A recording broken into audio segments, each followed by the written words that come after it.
Hey everyone, if you're a high school student or a parent interested in admissions and application tips, please stay tuned.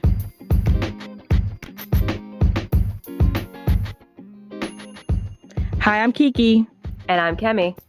and you're listening to Your advisors will see you now, a podcast that will help you to figure out all of your options for life after high school. everybody. Welcome back to another episode of Your Advisors Will See You Now. Kemi and I have a really special guest today. We've been doing our career series, but with application and admission season upon us, so we're kind of in the midst of it. We thought it would be a great idea to do a episode focused on admissions. And actually, our guest reached out to us, which we're very thankful for. So we have Andrew Curiel on here with us today. He works in admissions, and he has some great tips that he's going to share with us about whole admissions cycle, but also some athletic admissions and recruiting as well, I believe too. So we'll let Andrew introduce himself. Thanks for joining us, Andrew. No worries at all. Thank you both for bringing me on. Obviously, I shot my shot to try to get on the show and collaborate with you guys just to bring more awareness to CMSV, but also help out everyone that's listening to your channel. So credit to both of you for doing this for about a year now. But yes, my name is Andrew Curiel. I go by Drew. I've been in higher ed for 4 years. I made 4 years on June 30th, pardon. And I've loved every minute of it. Just the hustle and bustle, the get up and go, the marketing, the interactions with the students, both on the prospective student side and also the current students. What I currently do for the College of Mount St. Vincent, I manage the territories of Long Island, Queens, and Brooklyn. And I'm also the athletic recruit liaison, which means that I assist students who want to play at the Division III level. I read their applications, help them along the process from any of the 50 states in regards to their application. And then also I manage all of our social media channels for our college with the admission tagline. So anything that's on TikTok, YouTube Shorts, Instagram, Facebook. I'm doing that with a team of student ambassadors, which does a great job. And we bring a lot of awareness with that social media stuff. So I'm looking forward to chatting with you guys today and helping out everyone who's listening to this today as well. That was a great intro. Thank you so much. So working in admissions. So I guess like the first question we'll launch off with for you is so what I know this could kind of branch off long, so it doesn't have to be small and concise, but wherever you want to go with it, what do you think makes a competitive college applicant? Like what makes a student stand out for you? Yeah, for me, I really love consistency, right? So I know COVID has messed up a lot of people's high school years, but I look for consistency, obviously, in grades, and I also look for consistency in activities and sports that you play. Oftentimes, we'll see students apply to a college, apply to CMSV, and they're literally doing things for 1 or 2 years because either they didn't have any activities at their high school or they're just trying to jump on something quickly so they could put it on their resume and say, yeah, I was a part of this for 2 years. But for me, since we get a small caseload of applications, we're a small school. We only admit around, we get 3,000 applications. We admit maybe 2,200 of those. And then from there, we enroll around a class of 450. So I can go more deeper with my applications and really see the student. But I'm also looking for consistency in grades. So if you kill it in science, I want to see you kill it in science freshman, sophomore, and junior year. I also want to see it from the reverse. If you had a tough time with algebra 1, but you picked it up in geometry, and then you're killing it with trigonometry, and now you're killing it senior year, that's great consistency too. And it shows the person reading your application that you can do both. Whether you're really good at a subject or whether you were bad at a subject and you picked it up, or you're really passionate about an activity or sport that you play.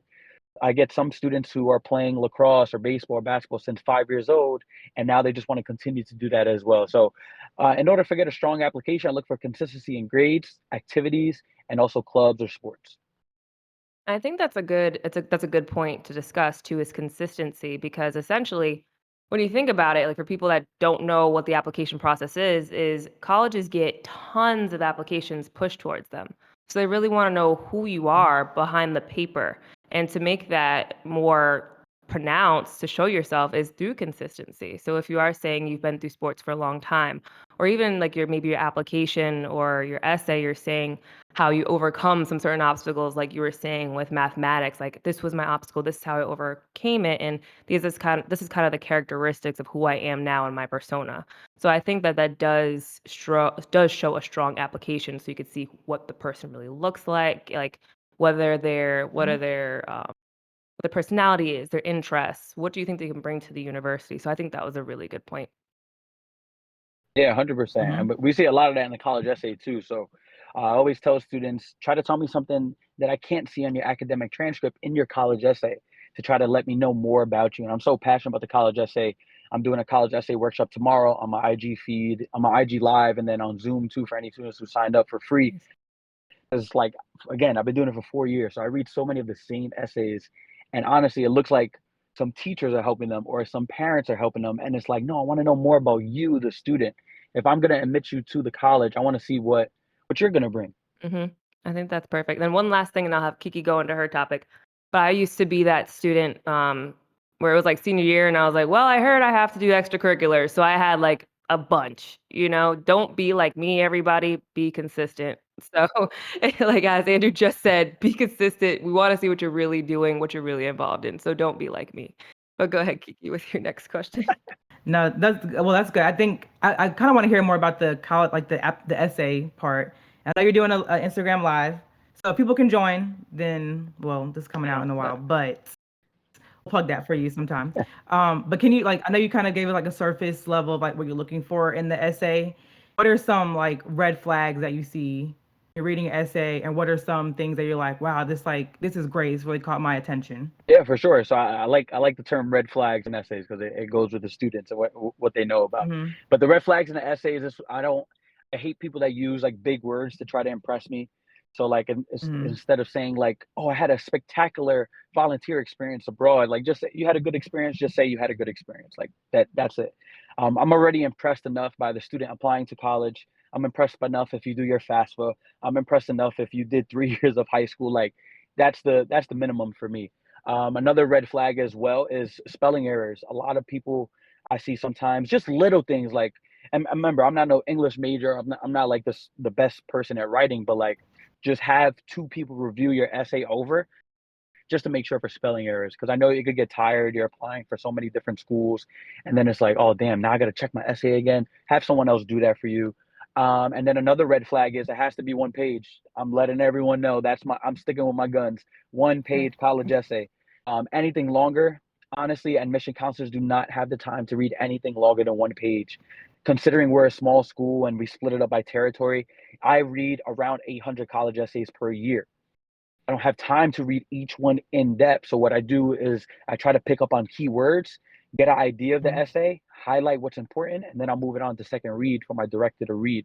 And just imagine I'm 800. Imagine a larger university like an NYU or Columbia, or even a Alabama or a Florida State University. They probably get even more. So I look those three red flags: spelling errors, big words to try to impress your counselor, and then also length. I always tell people when I do my essay workshops, I go by MMC, so message, moment, and concise. I need a concise essay so I could just get to know who you are. I already know the transcript. I know who you are as a student, but now I need to know who you are as a person, what you're bringing to the university or college. That's really good. I think well, what you said at the beginning too is you're already impressed by their initiative, which I think like when you're applying, especially to a larger school, but when you're applying to college in general, you're competing against students who are likely on your level as well. So it really just comes down to like little nitty gritty things, I'm sure. But that's something just for anything any students. I think Kimmy and I always talk about this too. Like we're just wanting students to have the initiative, which sometimes seems to be a struggle these days. But yeah, if you're applying to school, like just know that like that's like the first big step. Like you're applying like Andrew said, like you did your FAFSA, you finished high school, you're finishing high school. Those are great things. So everything else can fall into place. Like still put effort into the essay application part, but I feel like yeah, don't get so hung up on like, are they gonna like me or trying to impress them with like big Hey, things because like this is a big step. You're already impressing them by taking the initiative to apply to school. So I like that you said that. yeah, absolutely. Shout out to all the students that are going to be applying early action. I'm even more impressed by those students to get Hmm. to transition into senior year of high school, then apply and then play sports or be in clubs and then get all of that submitted by November 1st. Shout out to them. I'm already impressed by that. 100%. Hmm. Yeah, Absolutely. we spoke about that at one point too, saying we like to encourage students to at least have early action because then you can hear. I think like in December you mostly get some of your Huge help. huge help. You see who wants you, and then you have the option to decide where you want to go to school. who is giving you more like scholarships and grants. So it's you have the choice and the option to really sit back and decipher what's the better Mhm. fit for you or where you think you're going to excel better or the most. So totally, you always press that. Like if you can, guys out there, try to get that early action together. Keep on doing that. Especially if you're a senior, you don't want to stress your senior semester. So just get it over with. Just get it over with. Mhm. Facts. Yep. Yeah.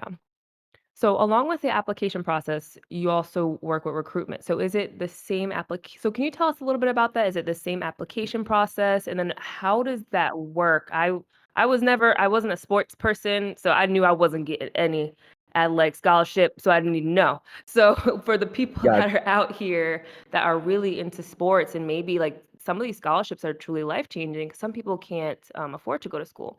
So for students that think that this may be a great way for them to pay for their higher education, what does that process look like? Yeah, absolutely. So, as the athletic recruit liaison at a Division 3 school, there is no athletic scholarship for any student, just based on the NCAA Mhm. rules. Okay. At a D2 or D1, there are athletic scholarships. Mm. So, I literally just had training session with my admission liaison, John Muller, who's the head baseball coach at CMSV. He was giving us tips on how to, give a pitch to a student who may be interested in sports. This is what he said. He said, if you are interested in playing in a sport at any college, we recommend that you send an email to the coach. Obviously, everyone should be doing that, but also send a video because think about it. These Mhm. coaches are getting thousands, hundreds amount of emails to say, "Hey, coach, I'm interested. Hey, coach, what's the application? Hey, coach, can I play on your team?" Right? But the difference is that video because as a coach, they're looking for players to recruit on their team. So if they are missing a shortstop or they need a guard or they need a midfield, they're looking to replace Mhm. those students. So they need to see what's on video. Stats help as well. Also, again, just because you apply to a college or look to get into an athletic team doesn't mean the coach has to take you. They're looking for someone to fit their school and fit their team as well. So it's all about Mhm. fit. Once you send those videos and emails, coaches will reach back out, try to set up a visit for the campus. If you live far from the school, I always recommend to go on holiday breaks and also like Indigenous People Day, election days, things like that, long weekends, so you could go down and visit. If not, go visit, get a vibe for the coach and the campus. And then ultimately, you want to talk to the coach about your goals and what you see at whatever level you're going to and how you fit into the program. Because again, they're asking you to be a part of their program. It has to work both ways. And then also, I always tell students, student athletes. So I just came back from hooping, and there's a lot of high school students there, and we're just chatting it up. They're Mhm. like, "Oh, I want to play here. I want to play here. I want to play here." I said, "How's your grades?" Because no matter what, you're a student at the end of the day, Yes. and we want to get you into Right. college. Athletics is just the medium or the avenue or the vehicle to get you there. You have to kill it in school in order for you to get into the athletic role as well. So that's what I always tell students. Email the coaches, send a video if you can, campus visit, and then always kill it in your studies and be transparent along that process too. You got to let them know, like if you're not doing too hot freshman and sophomore year, you gotta let them know, hey, I'm looking to kill it my junior year. I'll bring my grades up, and then hopefully I'll be, I'll have a better chance of getting into the college. Transparency always helps with these college coaches. That's great. So when do you think they should start sending in to kind of give them a deadline? If they are a junior, should they start sending things in maybe end of sophomore year, the beginning of junior year? When do you think is the best time they can send their video and start building that rapport? Yeah, low key, I think end of sophomore year, because even though some students are in JV going to vars, if you wait till junior year, some of these students, like we see students commit to D1s their freshman year of high school or commit to D1 sophomore year of high school. So, latest sophomore year, the latest, I would say, first 2 quarters of senior year in high school, because the Mhm. earlier the better. Because remember, you got to do that high school visit. If you need to take an SAT or ACT, you got to do that too. But I know some students have struggled with COVID and getting videos and stuff like that. You can also send practice film too. That helps as well. Or if you play on an AAU team or on a travel team, you can send that footage as well. It's just a different environment of the sport, but it's still your sport, so that helps out too. Mhm. That was good. That was a lot of good information. That's good. Because yeah, what they're just looking for your skill. They just want to see that you have a skill set. That's perfect that you're saying like yeah, have some video, have stats and everything like that. And that's really great tips. 'Cause I was telling Kemi, Back in the day, I played tennis. Back in the day, I Okay, got like I had one coach scout me. It didn't work out, but it worked out. If it would have worked out, I wouldn't have met Kimmy, and all of our other really good friends. But yeah, blessing. it's a like intense process. So those are great tips to make it somewhat simple. It's things you do every day anyway. You're out there in the practice field or the courts or whatever. So it's really great tips. Can I ask too? Just you mentioned at the beginning that this is a general question, but that D3 schools don't give scholarships. What is your advice for anybody, whether they're like an athlete, a student athlete, or just in general? What are your tips for students looking for funding? I like, of course, FAFSA, but like, Mhm. what tips do you give students that are looking for like scholarships or like additional funding and things like that? Absolutely. Awareness, big, big, big awareness. Like a little story about me. I was a first gen student, just a mama's boy, my mom and I together. And I didn't even know about Mount St. Vincent till April of my senior year. I went for a campus visit for an interview for a Catholic scholarship. Anyone who came from a Catholic high school to go to Mount St. Vincent, you would get another $2,000, but you had to interview for it. So I found out about it till April, late, went to campus, fell in love with the campus. I deposited 2 weeks right after. If I was more aware earlier on in the process, maybe I could have gotten more aid. I could have gotten more scholarship. I could have been considered for more grants.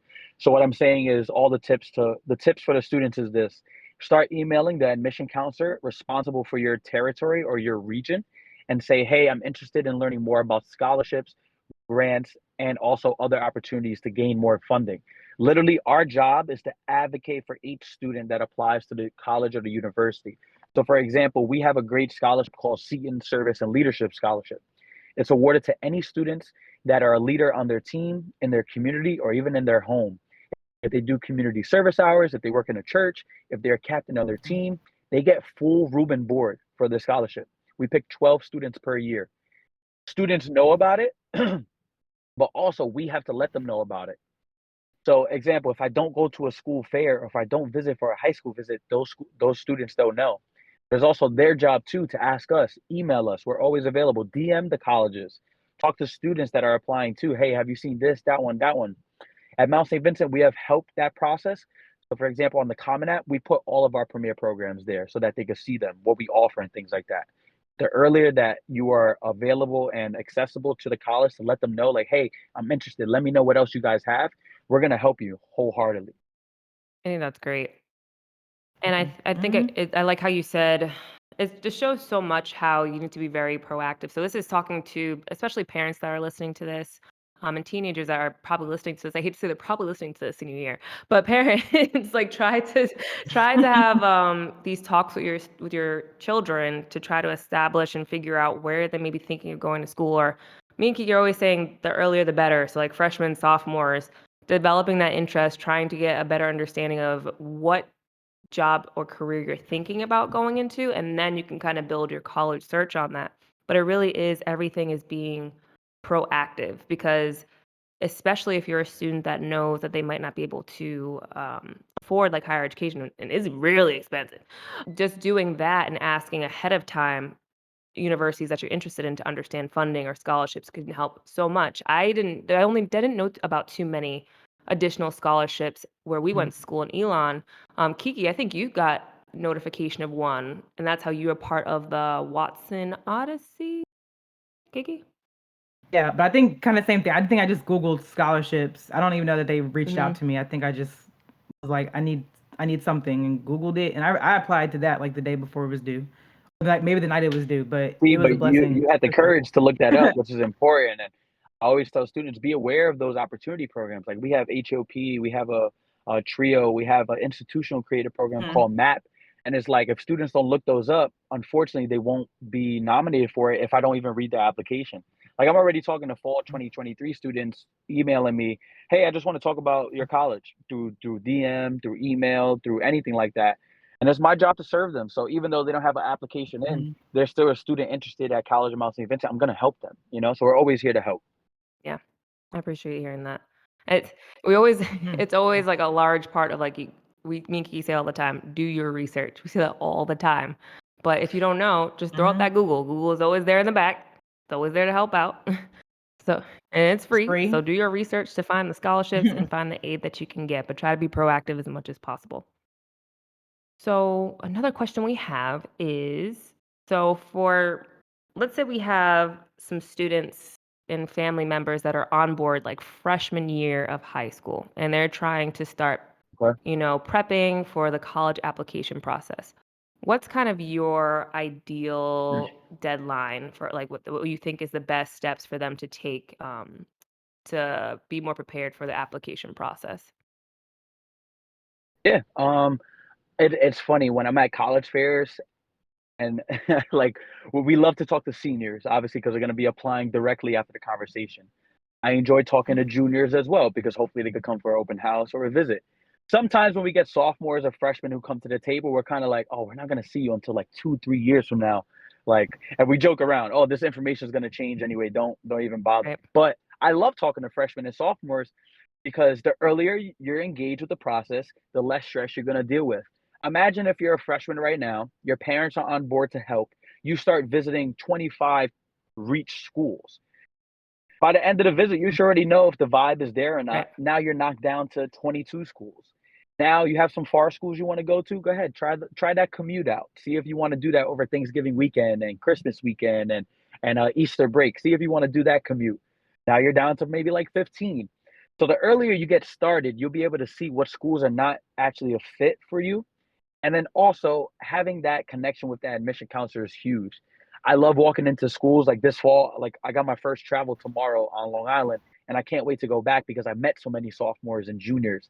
So now when I go, now it's going to have a different connection with them. And I'm not just going to be a regular person. Now I can actually help them to what they need. Um, Mhm. as a freshman or sophomore, it's important to let the college know what you need in order to be successful. For example, we have an office of accessibility.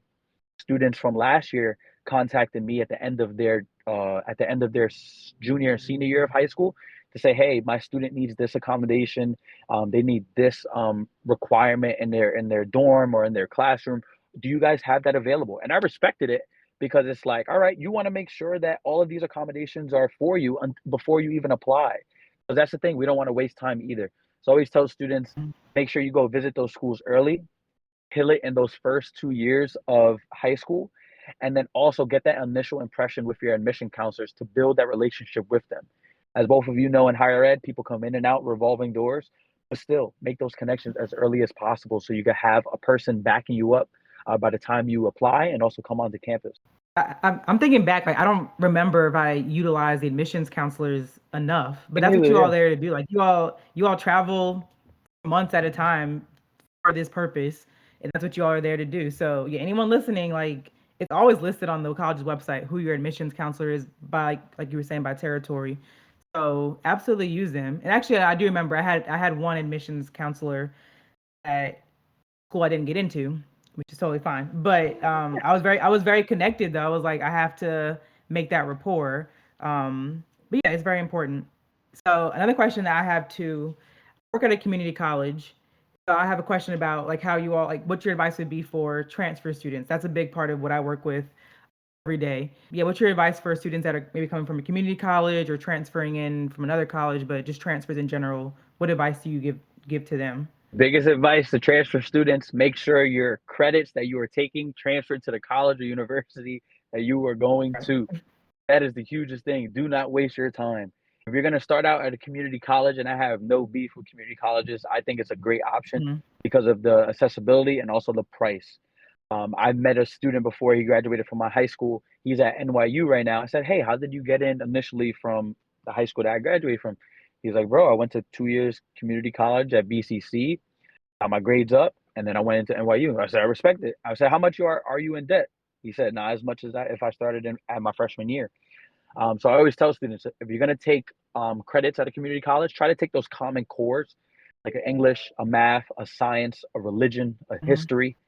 And because most likely a psychology, a sociology, most likely those credits should be transferring over to the college or university that you're applying to. But again, use the counselor that is at the college that you want to go to. So there's always somebody there as a transfer counselor or an international counselor or a resource counselor, operations member, whoever you get in contact with to let them know, hey, I'm a freshman year student at this community college. I'm taking these credits. Will this help me get into your program? And also, will these qualify as credits at your college? Because that's the worst thing I see with students, unfortunately. They come into our college and then we have to tell them, hey, that credit isn't equivalent to what we have. We can't give you that credit. You have to take it again here. And to me, you got to spend more money. And it's like, damn, now we're not helping the student. So that's one. Right. And then also be mindful that there are scholarships for transfer students too. Oh, Mhm. that's something else. Obviously, usually they're only merit based, but you could transfer into a HEOP program. You could transfer into an EOP program if you're that student at that college too. So look for opportunity programs, look for additional scholarships, and also make sure your credits transfer to equivalencies at the college or university you're applying to. Perfect answer. That's what I would tell a student too. So I was like, let me just hear it from a admissions counselor. That's Absolutely. what I tell people every day. So no, I appreciate the confirmation. 'Cause I feel like Kemi and I say that all the time on here as well. Yeah, But yeah, those are great. I mean, if you want to plug anything, I know you have a nonprofit that we wanted you to plug for sure, but any your social media channels, your any endeavors that you have, we want you to go ahead and plug them so that we can keep this collaboration going and people can connect with you as well. absolutely. Thank you for the opportunity and thank you for having me today. I do want to plug our CMSV admission Instagram outlet and then also our TikTok and YouTube. I have a great social media head tour guide by the name of Caitlin Fanjul. She's a current junior at the Mount, plays volleyball, dances, and she does all of our social media efforts for us. So I definitely recommend to get on those to see what life is like at CMSV. You won't see my face, you won't see other administrators or professors. You'll see students and their life at the Mhm. mounts. And that's the most thing, that's the biggest thing I want students to get is the CMSV student life, because that's going to be you in 3, 2, or 1 year. And then also for me, I have a nonprofit I've been doing for 8 years called BU Stay True. We promote character building in the youth and basically promote children being themselves and staying true to who they are, both on and off the court. I've been fortunate to help out my community and do it for 7 years or 8 years at my alma mater for 5 years, 1 year virtual for COVID, and then the past 2 years at the College of Mount St. Vincent. It's a great opportunity to continue to play basketball, have fun. And for year 9, we're actually going to Puerto Rico in June 15th and June 16th. No, July 15th, July 16th. We're going to be doing some fundraising efforts, selling some shirts in the upcoming months. So if you want to stay in tune with that, the Instagram for that is at BU Stay True with 1_. And those are my 2 outlets to shout out. Of course, you'll see me on those, but if you could follow those 2 accounts, I really, really appreciate it. It's awesome. Do you have LinkedIn as well that people Yeah. can connect with you there if they want to? Yeah, 100%. Any counselors at the high school side or on the college admission side that just want to, I guess I'm old enough now to be a mentor for other people or be an ally for other Mhm. people as well. So I'm on LinkedIn. My name is Andrew, Curiel. I'm probably one of the first people there, and then I have my MBS after that because I got my master's. So I definitely put it there. But yeah, I promote So a lot of positivity stuff, a lot of mental health stuff, a lot of PTO stuff, and then also just promote the brand of CMSV as well. So I'm open to connecting on LinkedIn too. cool. Well, I'll call you Drew, so we can call you Drew. Thank you so much for being on here, for sharing all of that. We're definitely going to put it in the show notes. Everybody, you all know that. So you all could connect with Drew, connect with CMSV and his amazing student staff there as well, and his nonprofit. So make sure to check out the show notes. Thank you for being on here. We appreciate that information so much. But everyone, thanks for joining us for another episode of the Your Advisor Will See You Now podcast. Check out everything in the show notes. Our Instagram is Yasin Podcast. Also on TikTok, we're trying to ramp that up. So check us out, YAWSYN Podcast. If you have anything that you want to hear us talk about more, our email is in the show notes. And if you want to bless us monetarily, our Venmo is also in the show notes. But any likes, shares, subscribing to the podcast, we appreciate that. So thanks everybody for joining us, and we will see you next time.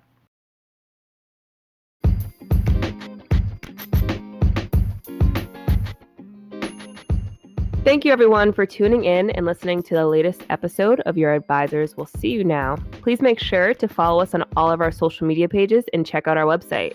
Take a look at the show notes below. And please make sure to subscribe and share this podcast. Also, show us some love and please leave a 5-star review. Catch you next time. See ya.